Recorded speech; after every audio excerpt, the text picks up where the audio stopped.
Hello and welcome back. My name is Josh, as you know. I'm not being paid for this, and this is... Robert Kerr, pretty much a lifelong resident. Was out of town for about 15 years following a divorce. Met my wife who had a house in Lansing, but she was also from Mason, born and raised here as well. And after a few years out of town, we made our way back into town. Back into the Mason community where we currently live. That's pretty cool. You happen to meet somebody that was from Mason. Yes. And you were both in Lansing at the time? I was actually at the time living in East Vevay Township out towards Meridian and 36. Okay. In what was family house. It was actually the house my ex grew up in. In the divorce, she wanted to move out, so I stayed with the house. Sold it shortly after the divorce was settled. That was after I met her.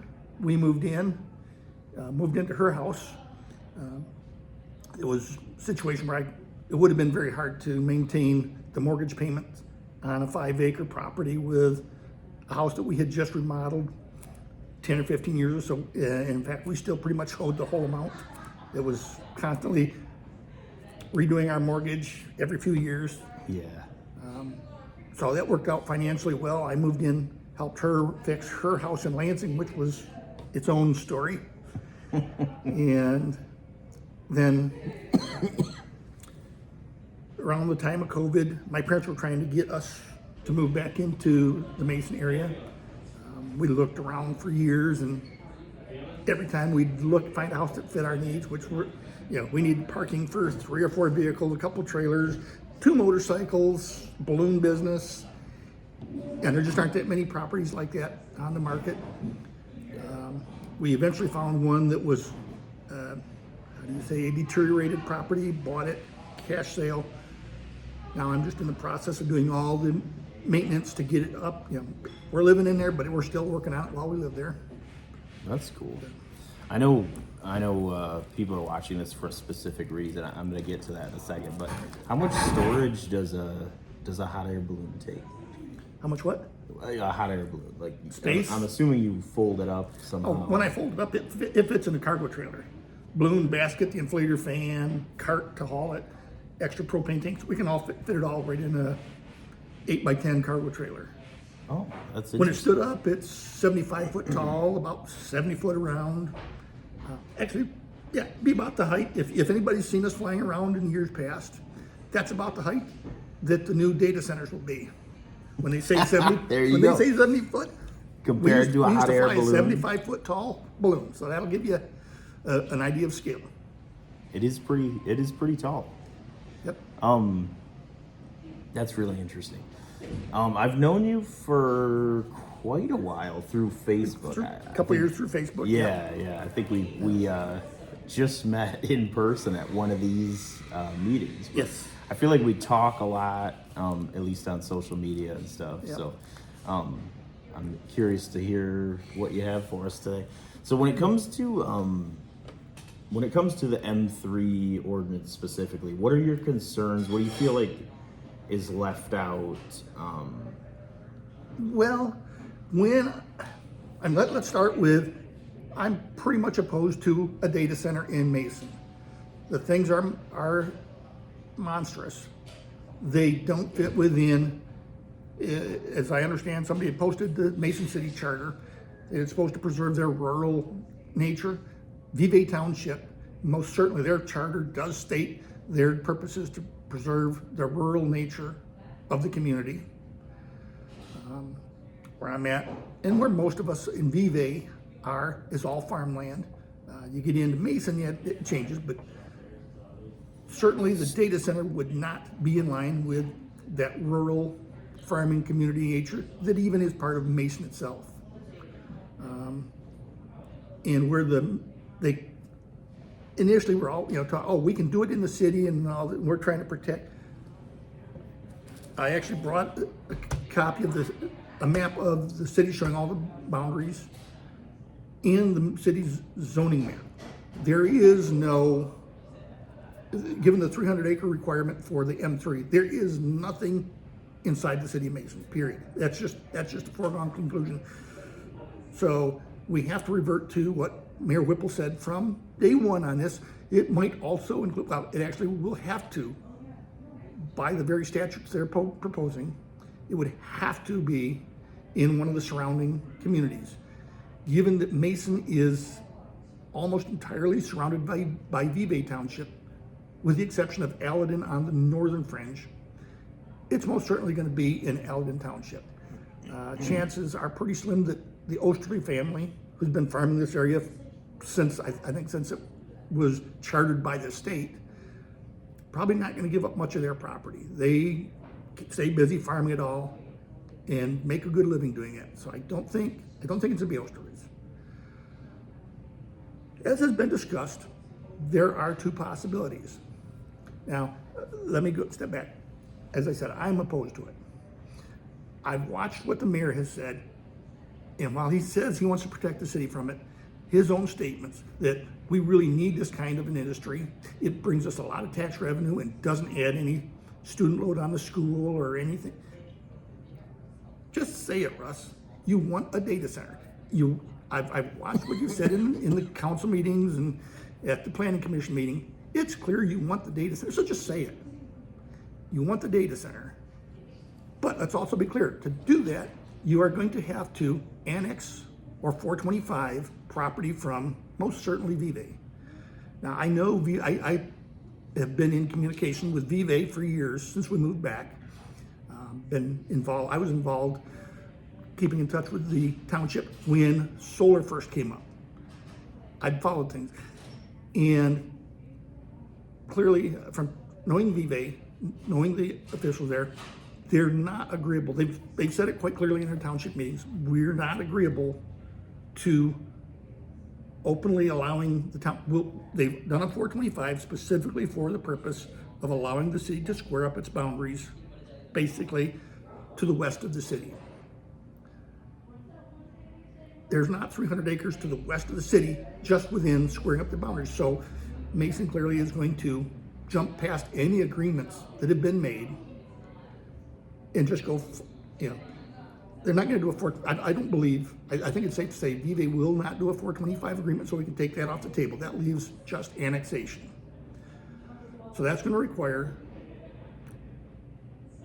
a property owner going to the city, being adjacent to the city. They can't annex something that has township property between the potential property and the city. It's got to be abutting the city limits.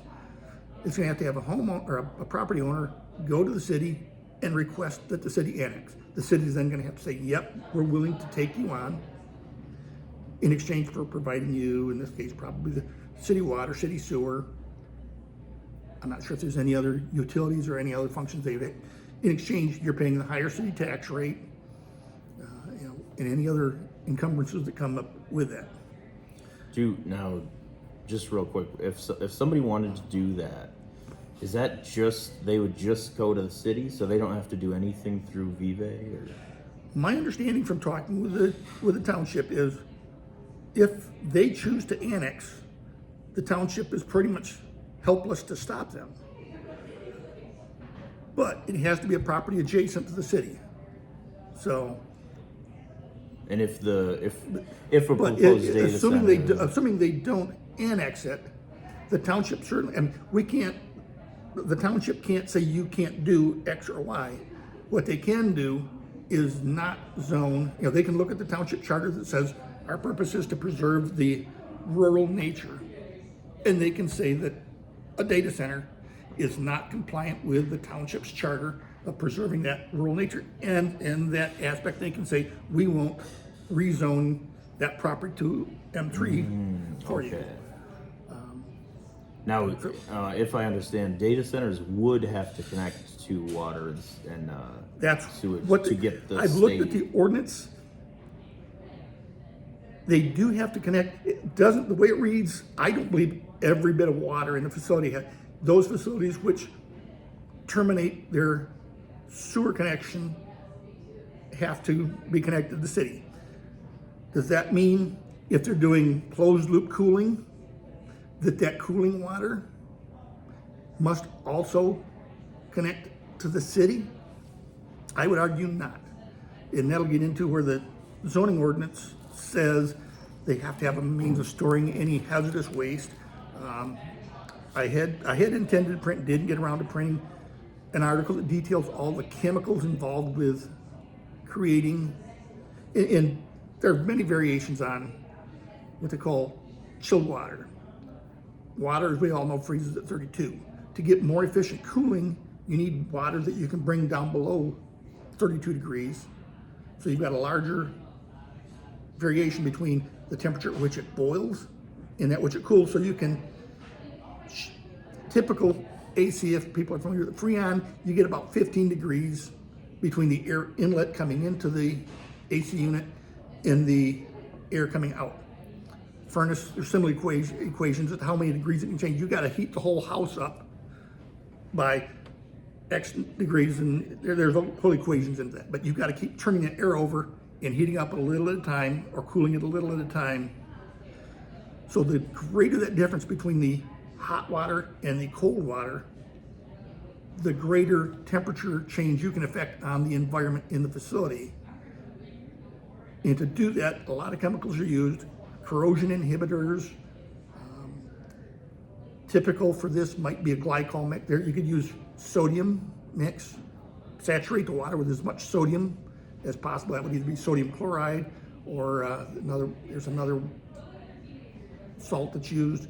I forget which of that, but more typical is a glycol mix, basically automotive antifreeze mixed with the water, mixed with corrosion inhibitors so you don't get corrosion in your plumbing or reduce. But those, just like your automotive radiator, have to be flushed and new coolant put in from time to time. So How often is that, do you know?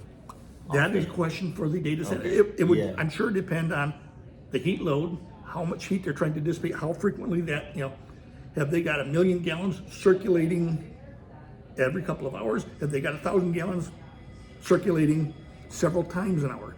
It's all going to determine how frequently that, and I'm sure the mix itself, that's an issue. I couldn't tell you how often but it will have to be changed from time to time. Yeah. It's also going to depend, are they doing closed loop ground cooling, where that cooling loop is pumped down into a well, typically 100 foot or so below ground, where that heat is dissipated to the water table? Or are they doing evaporative cooling, where the water is circulated through a radiator in a cooling tower and groundwater is sprayed over the cooling towers, and the evaporation of that water that's sprayed over the radiator dissipates the heat that's in the water inside that radiator and just constantly circulating? Whichever one of those, again, would be a question the city's going to have to ask the developer. Looking at the proposed ordinance, that is virtually uncovered. That's something that they're leaving for after the fact. So the M3 as it stands is lacking in preserving the Yes, the rural country nature of the feel. community. Yep. It doesn't protect against so you're saying like whatever chemicals they might use. There is that potential if they're storing those chemicals on site, which they most certainly will. You're going to have some sort of a reservoir, hopefully a closed container of that chemical, of that brine solution that's being circulated constantly through the cooling system, assuming no leaks. At some point, it's got to be flushed, just like you flush your automotive radiator, and that then has to be disposed of some way. I don't know if Mason would process that through the wastewater treatment plant if they have that capacity, or if that's going to have to be hauled off as hazardous waste. I'm not going to go the route of some of these, PFASs, and anything's possible. I don't believe there's PFAS involved in the data center. Possibly probably very likely in the production of the chips, but that's going on in New Mexico or California or someplace else. That's not going to be an effect here.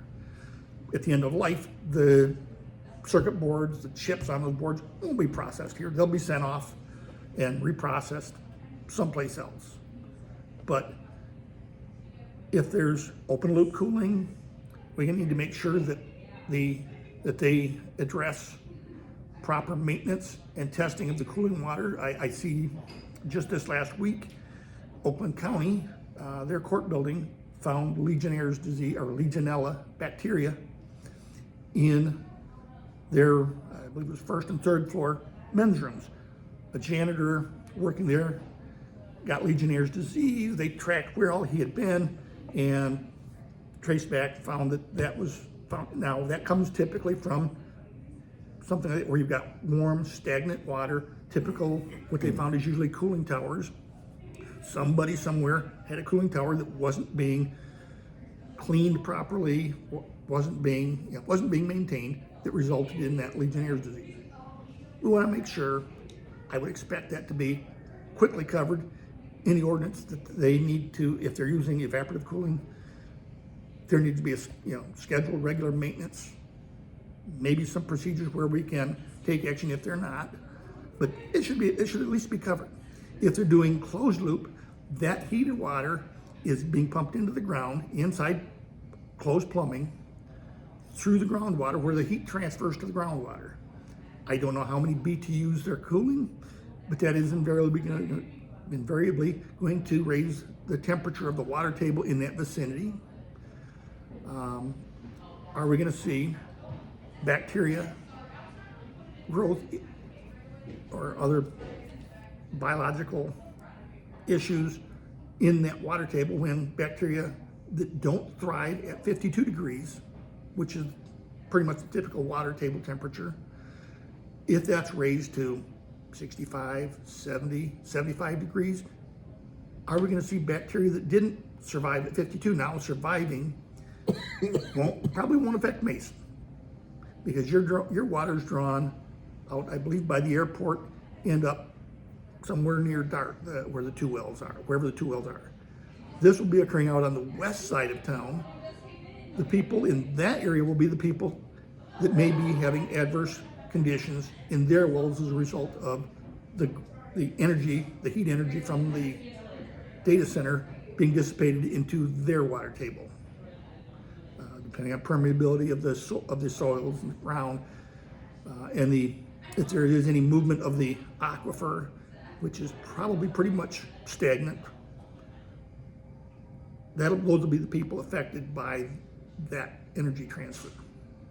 Are there industry standards, do you know of, that protect against stuff like that, or? I couldn't tell you what the industry standards are, but it should be addressed in the ordinance that, what has the industry what is the industry found to be the allowable change in temperature of the water table before there's potential bacterial issues, ensuring that water does not reach that level. That's a key concern of mine is that, beyond obviously the blight of having a 300-acre building, let's call it 200, because they do have to have setbacks. So let's say a 200-acre, 70-foot tall building or complex of buildings out in the country. I know, I feel like I keep asking specific questions that you may not know, and that's okay. But when it comes to people complain about the light, at night, is there a reason they keep like I've seen videos where people show, and it's it's like they're beaming Scotty up or something. What is that for? Well, I've seen one example, people down in Coldwater. There's apparently a greenhouse, I believe, south of Coldwater, where they have lights running day and night, and people driving by have inquired, what is this light that I see, this light pollution I see out in the middle of the country that is overpowering everything? Why do they? My presumption would be security, being able to see if anybody that shouldn't be there is wandering around. There's got to be some level of that. I would assume in modern days, with the quality of night vision cameras, a lot of that could be reduced with infrared cameras watching. We're not looking at that point necessarily to see anybody and identify them, but be able to see that somebody's there. At that point, then you could turn on lighting in that area and get a better quality image for the purpose of identifying and pursuing whatever legal action. But there certainly are the capabilities with infrared, even radar, to detect and do it, the intruders, without having to have that pollution at night. I know one of the nice things out in the country is we have the ability to go out. I don't know if you had a chance to see the Northern Lights this year. Mm-hmm. You don't see that much in the city. Out in the country, you get great views of it. You want to watch, if you're a stargazer, you can do that out in the country. You get in the city or around this, it's going to be hard to see anything than high order magnitude stars because there's just too much light pollution. So, noise, there is certainly noise. Like I said, you've got the cooling towers if they're doing evaporative cooling. You certainly have all the noise inside the facility can get quite loud. You've got some ability to suppress that, but some amount of that noise is going to emanate from the building. So I can't say, in my experience with data center was much smaller than this hyperscale. MSU, when I did their data centers, well, when I started, we had a dozen or 2 dozen baker's racks with Dell PCs sitting on them running little applications for all the various functions. During my time there, we eventually got out of that. We built a bona fide data center with a type of cooling that's discussed here, where you've got air handlers blowing cold air up in the airspace above the ceiling tiles. Actually, no, this was below tiles. We had floor tiles, and it was blowing the air under significant pressure up in front of the racks, where they would draw the air in, and then the hot air would naturally go out the top into the airspace above the ceiling tiles and return to the air handlers. That data center has actually been, I believe, pretty much completely shut down. I don't know if they still do any work in that facility. MSU's moved everything now, the entire university for the most part. There's some departments that maintain their own IT departments. But a lot of MSU now is in a data center on the southern fringe of campus. It's all of, I believe, 45,000 square foot. So still well within Mason's M2, M1 industrial zone. They could put a data center in Mason if they were willing to say, yeah, we'll allow it in M2. If you really want a data center, Russ, start with that. Start with allowing it in town. If they need to go bigger, then we can look outside. But you've made it clear you do not want it in town. You want it out of town. And that's what we take opposition, one of the issues we take opposition to. In fact, I am very upset with the way Mayor Whipple has repeatedly referred to the residents of Vevay, Aladdin, Aurelius, and the surrounding townships as, well, they're not from the city. Why do we even listen to them? We're not from the city. We're from the community. But you've made it very clear that this is not going to go in the city. It's going to have to, by your very statute, go in the township, and most certainly in Vevay Township. So why should the residents of Vevay Township not be given just as much weight in this decision as the residents of the city? I would argue maybe we should have more say in that it's currently Vevay Township property where this is going to go, not City of Mason property. Now, once you've gotten your ordinance and rezoned it, you'll do that concurrent with taking ownership of the property. So at that point, you'll concurrently say, now we're going to zone M3, and now the people that we shouldn't listen to, now you can't do anything or say anything about it because it's a done deal. If it's going to go in Vevay Township, or what's currently Vevay Township, listen to the residents of Vevay Township. I mean, that's just simple courtesy. And don't dismiss us as not being the city.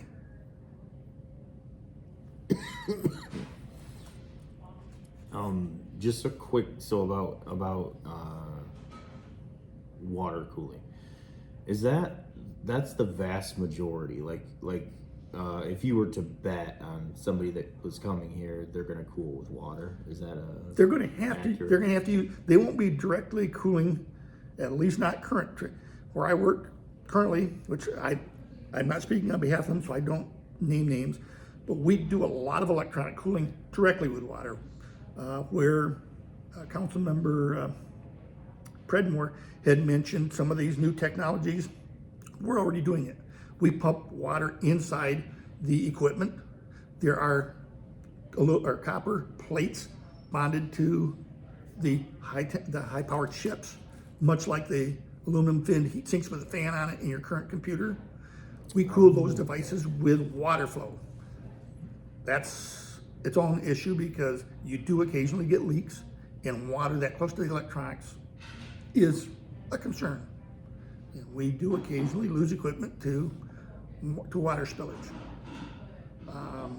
But currently, the cooling is all air conditioned type cooling. They segregate either above and below the racks or rows of racks with one row being separated from the next row by what they call a hot aisle. And then that row would be separated from the subsequent row by a cold aisle.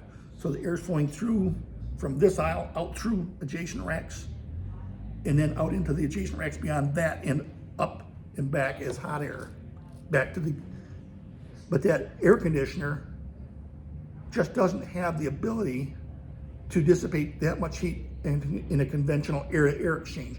That has to be the coolant, Freon or whatever, has to be cooled by water to get rid of as much heat energy as they're trying to dissipate in that data center. That water or brine solution then transfers that energy out to the cooling towers or the closed loop, where that energy then is dissipated back to the atmosphere or into the ground. Interesting. See, I caught wind of this a little bit late. I think a lot of people did. And I'm just kind of trying to catch up on, this is interesting information to me because, I actually didn't know. I mean, I have built gaming computers before with liquid cooling. Yep. And so I have a concept of how that works. But yeah, that's interesting on such a large scale like that. Yeah. And part of this has gotten so contentious, as you've seen. We've had a planning commissioner resign after, you read the planning commission, and I've got the planning commission meeting here if you want to look at it afterwards. She was very concerned about making sure we did it right, not fast. The way that worked, they voted down the amendment. Then the city manager and the community development director, Hugh, and the mayor stepped in, and if you read it, the mayor said, basically, you haven't turned it down, you just sent it to the city council without a recommendation and got them into a hold, and it was several pages, several minutes of planning commission members, where are we at now? What is this vote that you're asking us to do? Several members were concerned with both the confusion and trying to rush things through. After all of that, still what was a very confused, and I think that's why the planning commission member resigned, was because all the confusion. I think she felt that she was pushed into a vote that she didn't think was what the vote was that she was voting for. So we had that late turn of event. After, to be honest, 90% of the citizens that showed up that night had left and didn't find out until they got home and saw that, oh, wait a minute. They flipped things after we left. Then as you saw, we had the city council meeting, which I don't know if you stayed after the meeting. I did. I wanted to talk to the mayor pro tem about trying to get him in touch with some of the people I work with that do cooling on a larger scale. Yeah, see, that would be interesting. Yeah. So we could hear from some of the professionals. And he wanted to hold off, talk maybe the next day or so. So I was very dismayed when I got up the next day and saw that the mayor pro tem had tendered his resignation, And from what I gather from, I believe it was 47, that he was called to come into a meeting at like 9 o'clock in the morning. How do you, between that meeting, that was what, Monday night, and Tuesday morning, already have a meeting planned at 9 a.m.? Now, I was waiting to talk to the mayor pro tem when the mayor and another council member were standing behind them and hollered to somebody in the back room that were meeting at my house. Maybe it was just a Christmas party meeting, I don't know. But I find it very puzzling how such a meeting that would be of such nature that the mayor pro tem would tender his resignation as he walks in the door could be called on such short notice. And, what is it about this that is so driving the mayor that he's willing to have two different officials leave office because of this matter in his drive? For those young ones out here, you may not understand this, but he's got the drive of Gollum seeking his precious. You probably know that. Yeah. I shouldn't say probably. I know your character, you know it. Or in some ways, the way I've seen him deal with this, and I see the mayor in the discussion you had with him talking about wanting to bring this matter back off the table, which in short terms basically means he wants to do the same thing they did with the planning commission. I'll assume at the next city council meeting, and have somebody move to reconsider or bring off the table the motion that was tabled for 90 days at the December 15th meeting. To me, this sounds a little bit, another one you'll probably know, but the young kids won't. Monty Python, Holy Grail, the Black Knight. Yeah. Just put a flesh wound as he loses a leg and an arm. And, he's just going to keep fighting until he's sitting there with just his torso. And the mayor seems to be intent on going at this and getting this approved, despite the fact that at least 4 planning commission members noted in their comments in the planning commission meeting that the draft is on the May 15th city council agenda package. If you look at the packet on the city council, you can read the planning commission draft minutes. They had concerns about not trying to rush this through.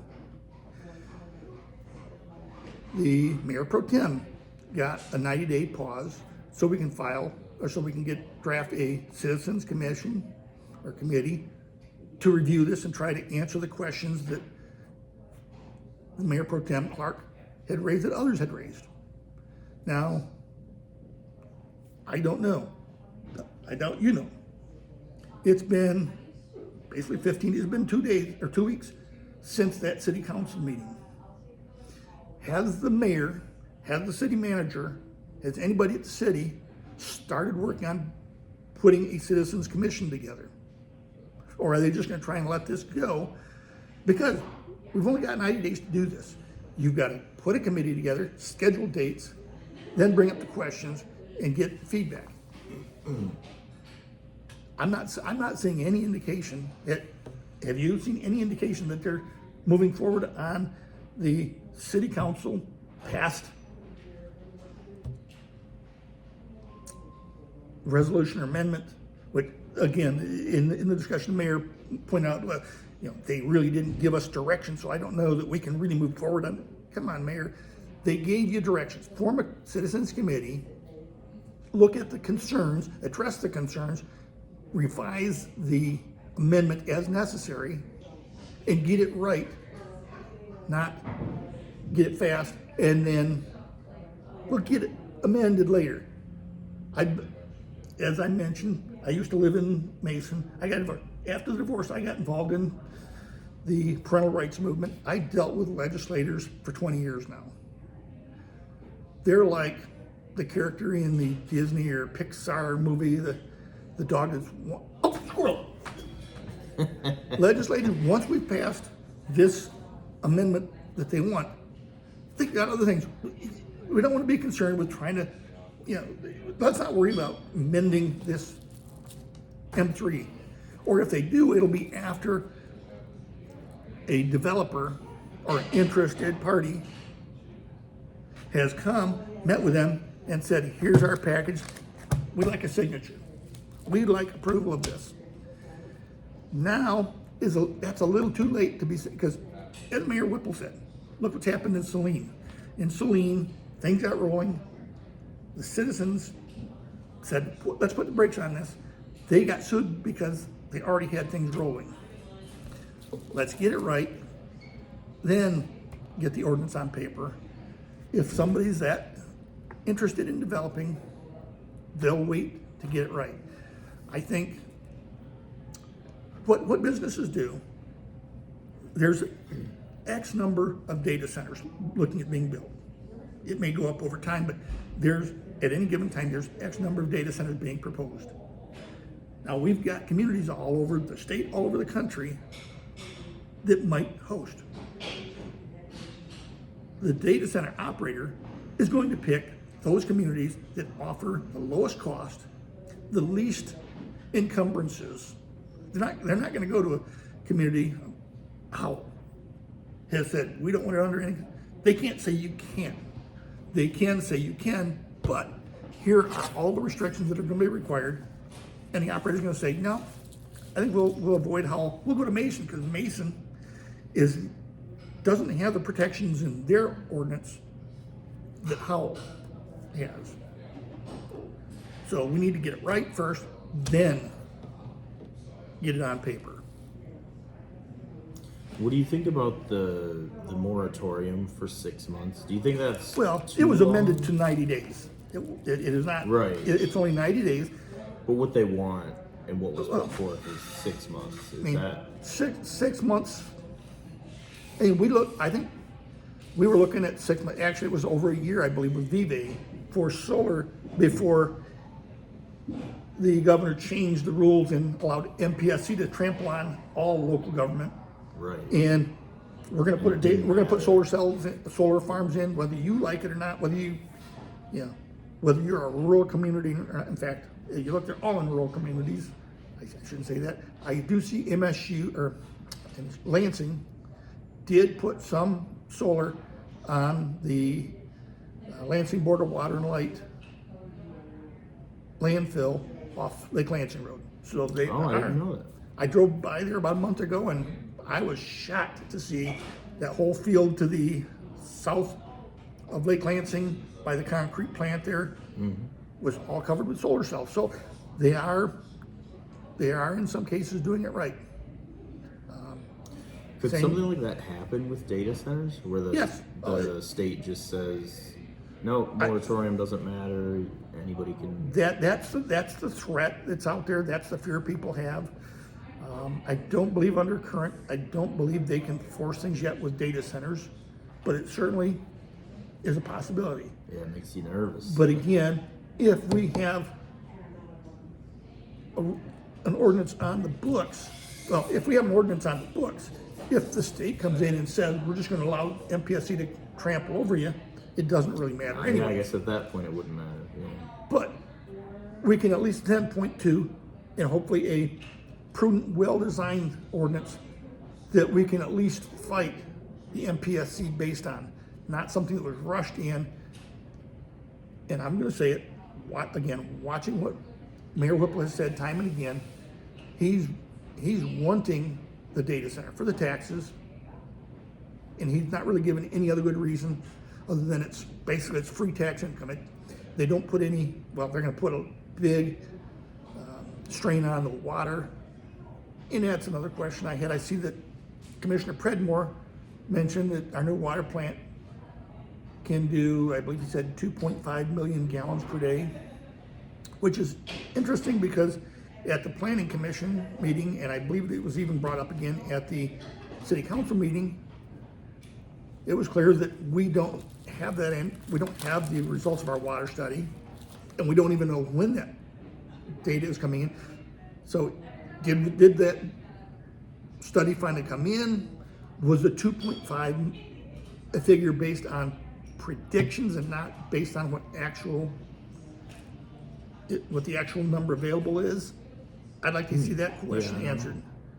You know, because just a week and a half ago, it was unknown, and now we have presumably an answer to that question. So, you know, I'd like to see what the validity of that 2.5 is. So,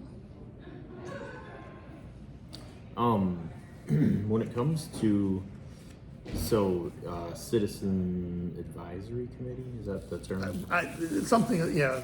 How would who oversees or puts that together, or how are people selected? That would be a to on question. I'm sure it will be city residents first and foremost. Again, I would feel it should be city residents. It should also include Vevay Township residents because, again, this is where the property is going to have to come from. No, it's just no two other ways about it. It's going to be Vevay Township property. Mm-hmm. There's a couple possibilities, but that's a whole nother discussion. I would argue perhaps even Aurelius, Delhi should also be involved. Allen should be involved because there is the potential. Aurelius is only about 1.5 miles from the city limits. So theoretically, there could be a 425 agreement with somebody with Vevay Township. And if they run water and sewer lines under farmland to get to Aurelius Township or Delhi Township, which is just about the same distance, should those residents have a say in this, knowing that it potentially could come their way? I would argue yes. But Vevay is certainly where the current prospects all exist, are Vevay properties. With I believe it was Leon that proposed the citizen advisory. Yes. Committee. With him resigning, though, somebody else would have to do that again. Presumably, the city would have to do that. He proposed it. The city council as a whole passed that. But now it's up to the city, whether it's the mayor or the city manager. Somebody at the city has to go about the process of creating the commission or committee or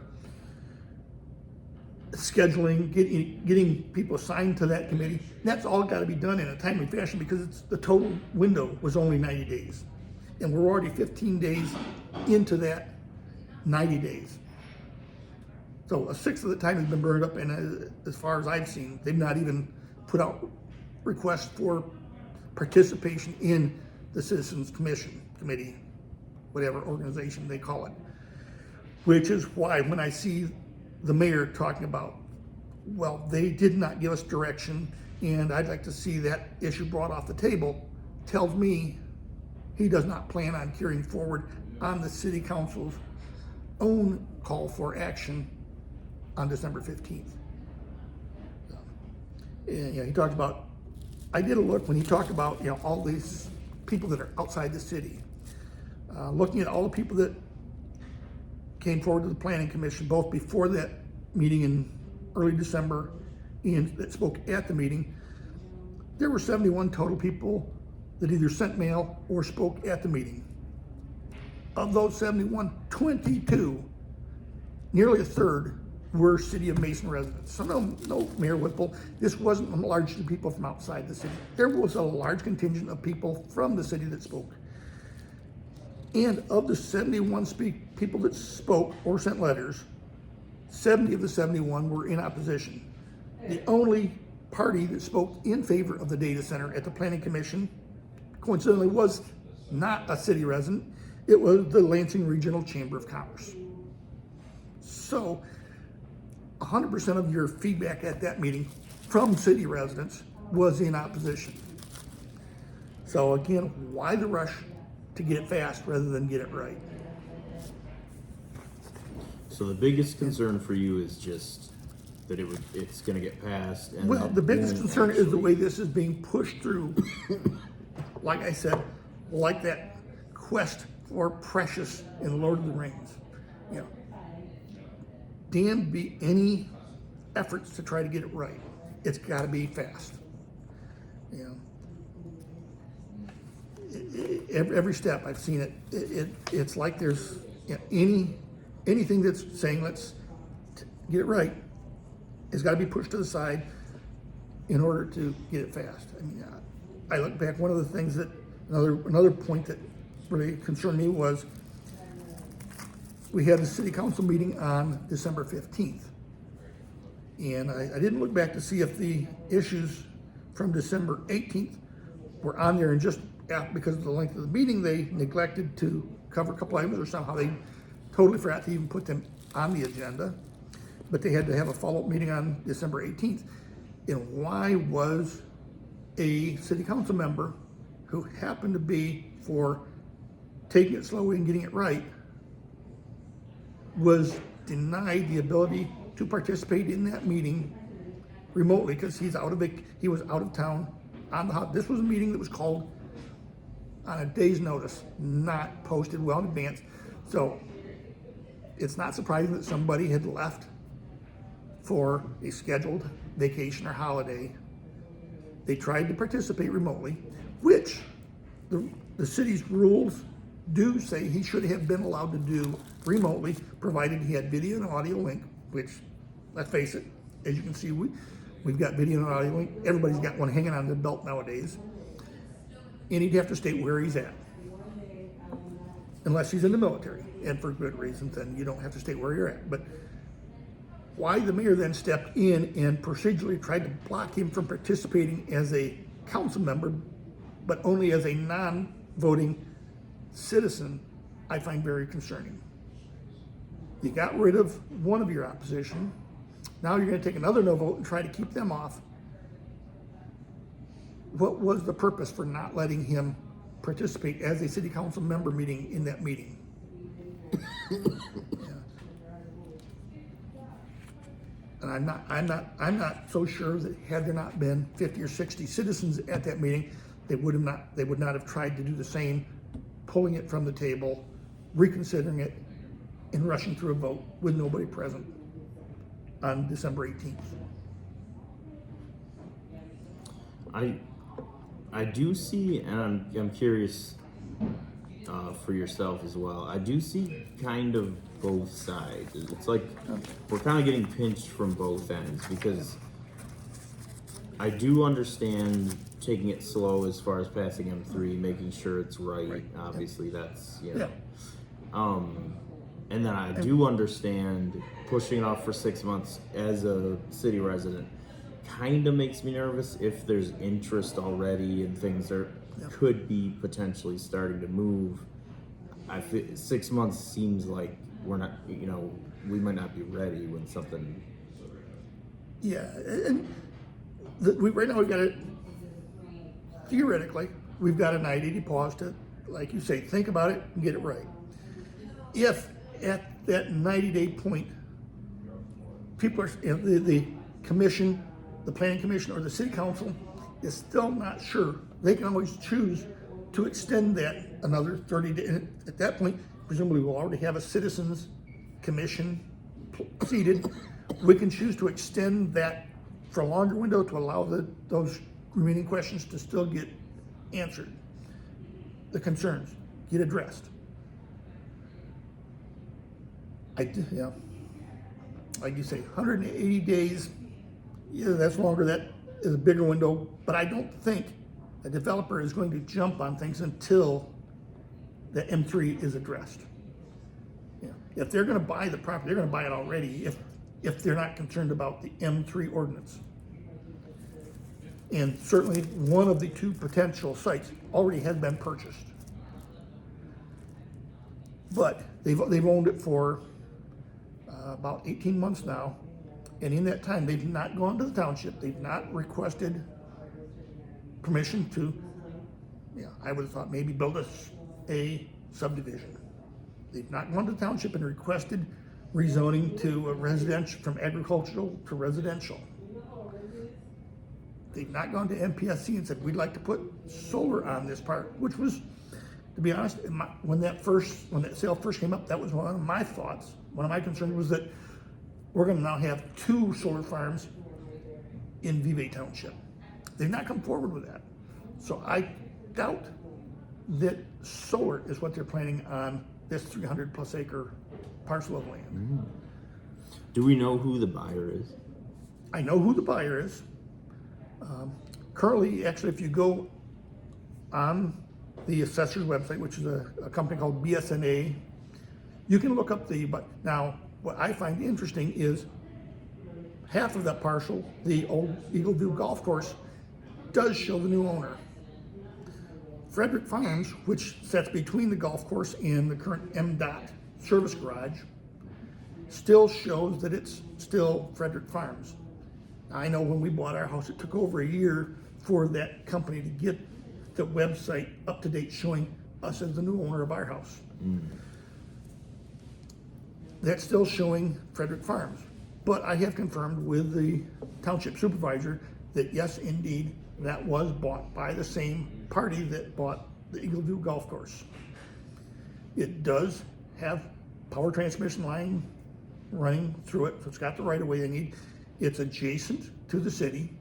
Right across the freeway is the Goodwill store, which is inside the city limits. So they have to get water across now. The city says they got to spend $250 million. I know from talking with the township, there's always been talk of, Mason's so backward. We want a hotel, whatever happened to the hotel they were going to build. Well, from talking with the township, I know what happened. The hotel backed out because there was no water and sewer on the west side of 127 where they had planned on building. They were going to be on the west side of 127 at the Kip Road exit.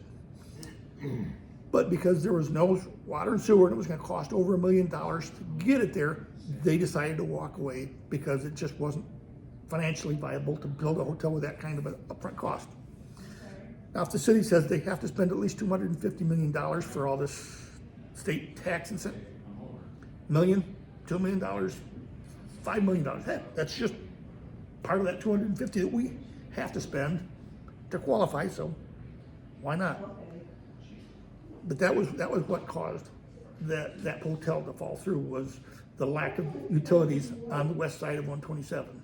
Which part of me is, when they redid 127 down through there, while they had it dug up, why didn't they run the facilities across the freeway? Yeah, But that's a question for another day. So they're adjacent. They have the power line access. It is between the golf course and Frederick Farms. It's over 300 acres. So it meets all the criteria the city set out. My thought is, and interestingly, we know who, it's Mason 133 LLC. We know who the key party that filed that is. The same address that they list on that application is also the address used for a company called Fairview Concrete Construction. And, which I find intriguing, that you got somebody who owns a concrete construction company and the original, and I believe, I'd have to review, I know they removed it, and then I believe they reinserted the language for an on-site concrete batch plant as part of it. So it's just an interesting coincidence. Maybe it's unrelated. It certainly makes sense if you're going to build something that big to have the batch processing, but to have that addressed in the ordinance, is that saying, okay, somebody wanted that specifically stated in the ordinance before I'm willing to move forward? It's one of those questions. But, and I've seen recently where somebody has said the other site, the farmer, and I've looked, yes, the farmer still is listed as the owner of the property of the other site mentioned. And people are indicating that they've talked to him and he's not sold his land. He's shown no necessary desire to sell the land. Doesn't mean he won't. I believe it was at the planning commission meeting, I talked with Mayor Pro Tem Clark, and he tells me they're offering $200,000 an acre for large parcels. That's a hard pill to swallow, saying no to 200,000, especially when you're 300 acres. That's well over $1 million. That's what, over 10 million? That, Yeah. you could retire on that, no doubt. But there are farmers that have said, no,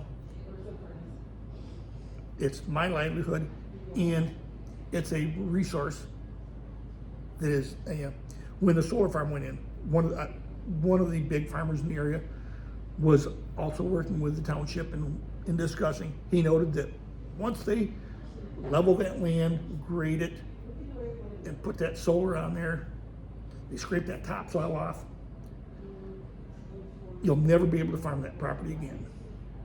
Even if you could, it would take 20 years, 30 years, 40 years for that soil to regain the fertility that was lost when they graded it. Wow, isn't that something? So that 300 acres for that data center, even if the data center 5 years, 10 years from now says, oh, there's a whole change in the paradigm of data center, we're going even bigger, or people talk about how cell phones are causing mental health issues. We think a lot of that data center stuff is no longer really in the best interest of the country. We've determined the stuff that is needed. We've focused on that. But if for some reason they pull out of that data center, you've got that 70-foot tall, 300-acre wart on the city indefinitely. If you're lucky, you can find Amazon or somebody to move in and take that space over. Now, can they? You zoned an M3. Can you put a warehouse in an M3? I don't know. Is M3 in any of the lower M2, M1 uses, or is M3 and you gotta? Oh, that's interesting. Yeah. Would you have to rezone? Would we have to rezone? And I would argue if that's the case at that point, should be rezoned back to agricultural and revert back to the township.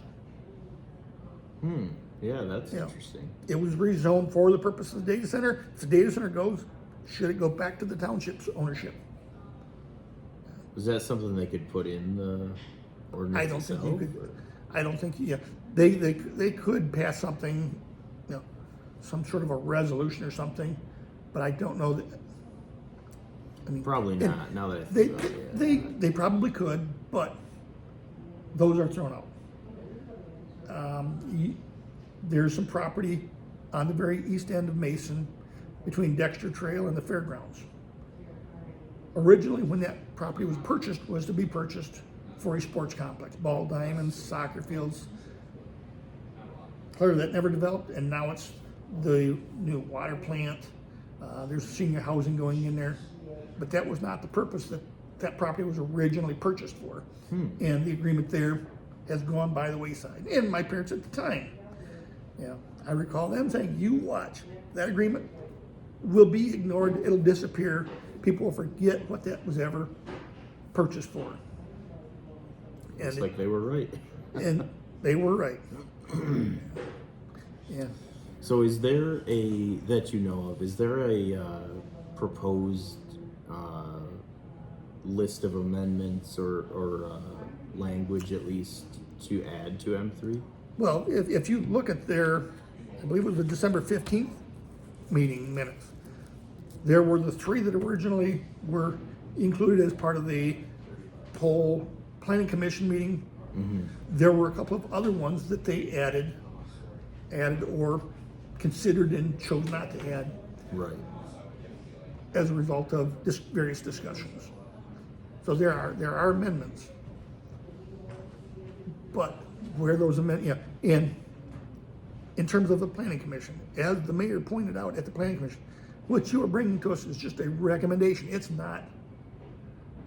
is not a requirement on us. You can, as they originally did, say no. As a city council, we can still take it and say yes, despite your objections. Right. Now, it's harder to defend to the citizens that you were told no by a planning commission, but you went ahead and did it anyways. But even with the amendments, the city could turn around and say, okay, when it comes to drafting this, we could still ignore amendments 1, 3, 7, whatever shows up. So they're not necessarily obligated into it until it's put on paper and passed by the commission as written at that time. Interesting. So, the next city council meeting, they could take what we've got right now and say, no, we agree with the original recommendation of the planning commission to eliminate the concrete batch plan from the plan. And boom, it's gone. If they agree to that amendment,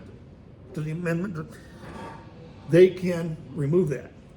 If they decide we want to go ahead and allow them to, we've evaluated there was a discussion of using natural gas rather than diesel for the generators. If they look at it and say, for whatever reason we've determined that that's not viable, we can choose to, and I believe that was like Amendment 3, we can vote to amend the proposed ordinance and amendments by removing Amendment 3 of they can do that at that same city council meeting. They can add amendments. But once they vote yes on whatever is finally before them, that gets locked in. That is what gets added to the ordinances.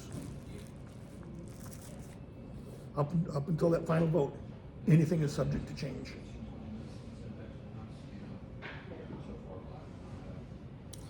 And they're not, it's kind of up for interpretation as far as how strict we can be before they can just sue and say you're what is it, discrimination? Or... That's true, but then they have to sue. If it's overly unrestricted, it's a moot point. If you've said you can dump this cooling water into the neighbor's swimming pool, then that's the law that's the contract we signed. Now, I'm not saying they're not going to do that, but if you put it on paper or if you don't address it, they can argue in court that you did not address that, and therefore it's up to whatever we determine works best. Because companies as a whole, they're looking at things in the lens of how much can I get away with, basically, in the confines of... They're looking at their investors and what gets the best return for the investor. The lowest cost of operation. Yep. Within the constraints of the apparent $250 million minimum restriction, what's the minimum cost up front? Once we're running, what's the minimum required essential cost to continue to operate? And what's the maximum return we can get from Google, Amazon, or whoever this end customer is? Yeah, and the mayor talks about, the benefits. To be honest, I've yet to see a search result that's come back and told me this search result was produced at the Mason AI data center. Maybe we should add that to M3. That would be kind of cool. Well, it would. I guarantee it would get defeated in court. Yeah. But yeah, I would love to see Google say, you've searched for campsites. Here's a list of campsites in northern Michigan, and these results were generated in Mason. Love to see it. It's not going to happen. No, it would never happen. That's cool, though. But yeah, so what does the data say? There's going to be somebody maybe cleaning the air filters on these air handlers.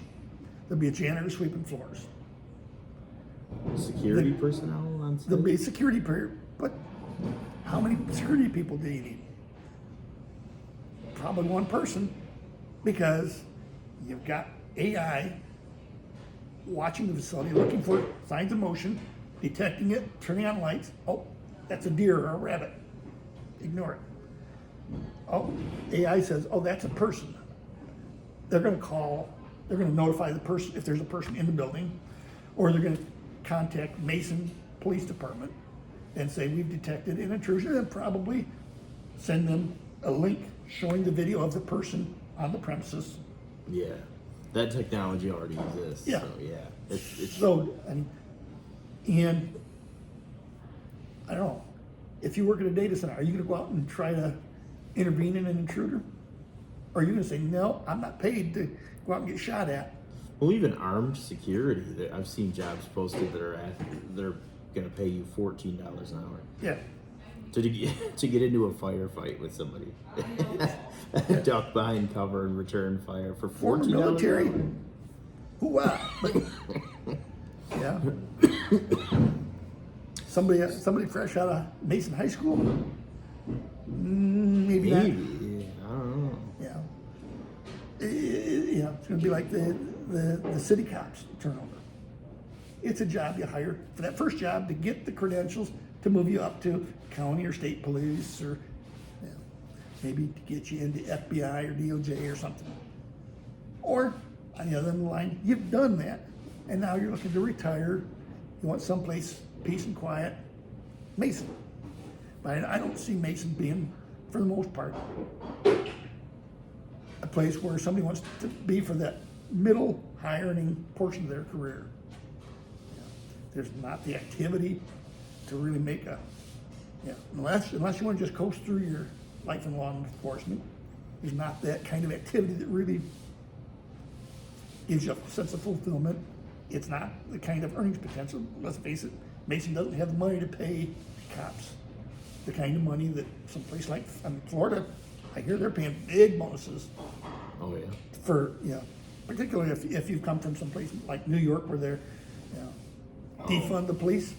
Florida's, hey, we got it out here. You want to come to Florida? We'll pay you and we will support you. But I just don't think Mason has the kind of money to pay high dollars for police. It's not the kind, like I say, it's Mason. I mean, I can go. We used to live in Lansing on the south side. I can tell you, it wasn't there several times. I'd looked out our house window and seen where there'd been a shooting or some other crime.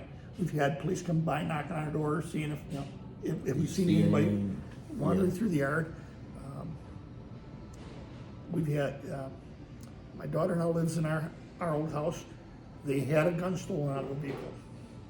So my wife got home from work. She was working late nights. She got home one night around 10 o'clock. Came in, about 10 minutes later, realized, oh, I left my phone in the car. She went back out, and in that 10 minutes, somebody had broken the car window and stole her phone. Wow, that's crazy. We don't have that in Mason. Not to any large degree. In Lansing, pretty much a right of living in Lansing was you had to put security cameras up. In Mason, you can choose to put them up. As I keep telling my wife, we live in Mason now, honey. You can go to town and leave your front door wide open, and when you get back, everything's gonna be right where it was. Part, yeah. In Lansing, you better lock your doors and still don't bank that you won't get broken into while you're gone. So yeah, Mason law enforcement is it's a much easier life than even 10 miles up the road. So the plan is try to get the citizen committee put together. We need to get the Citizens Commission put together within the 90 days. Well within it, because you got to get them together. They've got to meet, and they've got to start taking this input from citizens. Obviously, getting filtering out. Oh, the PFAS is okay. There's already laws on the book, but I don't even think PFAS is going to be. But okay, yes, PFAS is already dealt with by state federal regulations. The rural character. Okay, what can we do to protect the rural character? All the various concerns that are concerns. Let's address them and get the answers out to the people before we go. And more importantly, let's address them and get that matter addressed in the documented amendment to the ordinances, rather than just here's a boilerplate ordinance, and we'll deal with any problems that come up after they come up. Yeah, I'm all for getting out in front of things, and When the question was asked of Mayor Whipple, other than East Lebanon or whatever the city was they visited? Did you visit Howell or any of the other cities that were opposed to data centers? Well, by his own admission, we focused on dealing with cities and communities that have or are seeking data centers. Again, tells me he's not so much concerned about protecting us from as getting one in Mason. And why does it turn out that so many of the council members weren't even aware of the trip until shortly before the planning commission meeting? Yeah, was it official?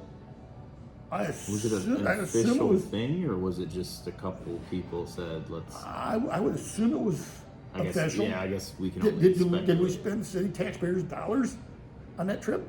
It better be official then. Did the mayor spend his own dollars driving down to Ohio and visiting with one or more data centers and city officials? I don't believe that was a private trip. Yeah, I'm not sure. It'd be interesting. But yeah, I mean, with all the, there's so much speculation, almost fear mongering and stuff going on that I think and that's every stage of civilization developing has been the same way. I don't know if you've ever seen those ads where when cars first came out and they would hold on to the building because they said you'd get sucked up under there and shoot up and stuff. It's like anytime something comes out, there's a certain level of like, I don't want that, you know. So I'm trying to look at all sides, and I know a lot of people feel like I'm for data centers. I don't know where I've ever said that, but I will, if you say something like in the comments or something, I will push back on it to see what can I learn from, like what is that? What are you talking about? And if you make a claim and I ask for like a study or something and you can't produce anything, well, that tells me what I need to know. So I would say keep an open mind, but also definitely do your homework. Yep. And that's the stage I'm in is doing the research. Well, I appreciate your time. My pleasure. Yeah, I respect your opinion very much, and we'll see who's next. Okay, and I hope the city follows through on their promises to city council. And we see the city seeking to review things and get that citizens commission and do it right, not fast. I'm for it.